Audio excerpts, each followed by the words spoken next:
Welcome back to John's Brewtime Bants. Well, this actually, right, is a Brewtime Bants special.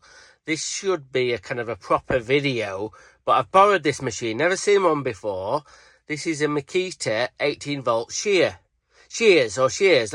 So this is a MAKITA Metal Shears, serial number DJS161. This is a very, very expensive bit of kit. There's only one trade who could afford to buy something like this. This is actually owned by a Sparky. Well, you know how much money Sparkies have got. Bloody money to burn. I don't know why he's got this, but yesterday he said, oh, I've got one of these MAKITA shears. I said, bring it in, I'll give it a good looking at. It's very, very expensive, this thing. Very expensive. Body only, the cheapest online in the UK that I could find was 290 quid. Even these bits here, the actual cutting cutting blades, or whatever you want to call them, these plates, that bit there is 90 quid, and these bits here about same these bits here. So what does it do? Well, it's like a bloody pair of scissors. You can see that little, where it cuts into that groove there. So this jaw goes backwards and forwards, and it just misses it, goes in this groove, and it shears the metal off. Now, apparently, according to the side of the thing, let's just get into it. Let's see. Mild steel, 1.6 mil. That's bloody thick steel. Stainless steel, 1.2 millimeters. It's made in Japan. I knew this was going to be a made in Japan tool. Very, very expensive. I bet they don't sell that many.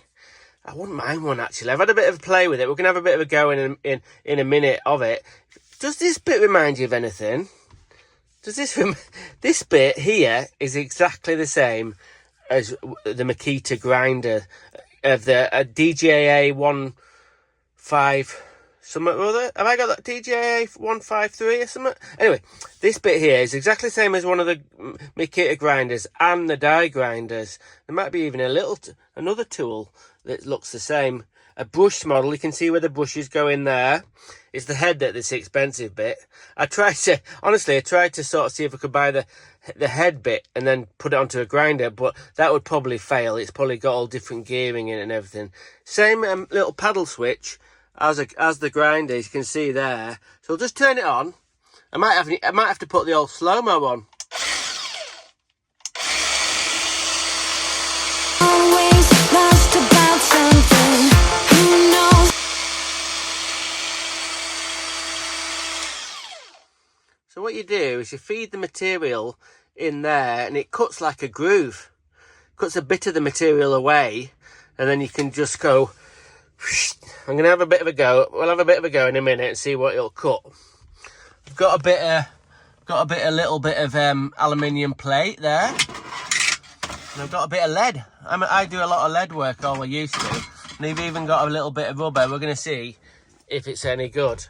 Of course, after me brew.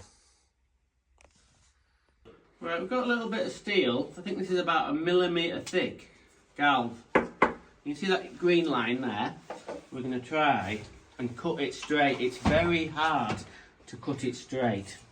So if you have to line this little bit up here, there, with your lines, so it cuts a bit out. Anyway, we'll give it a go.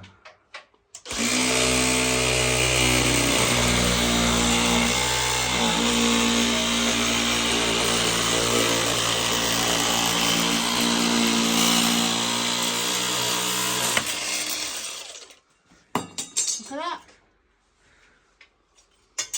Oh my god. Pretty bloody straight. Right, we'll try something a little bit thinner. We've got a little bit of alley here.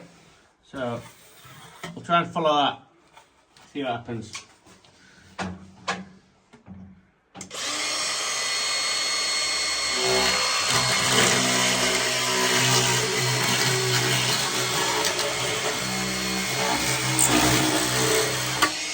No, it won't do curves at all.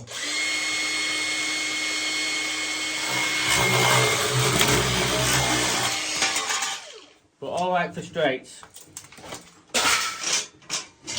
What we're going to try now, folks, is a little bit of lead, because I do lead work. So if I'm making some lead strips to do some welding, this might be quite handy.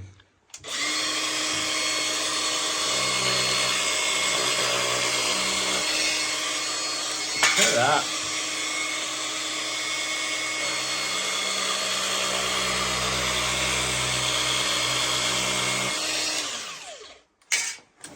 Not a bad bit of kit.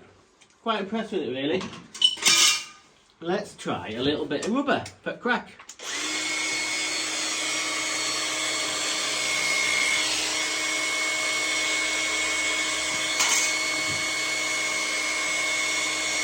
Oh, it will cut a little bit of a curve.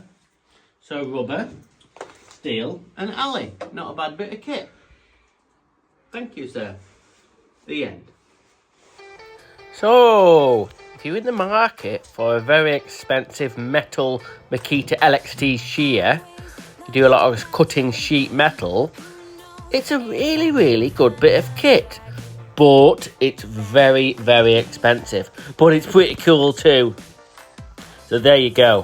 Thanks for watching. I'll see you next time on John's Brew Time Bants.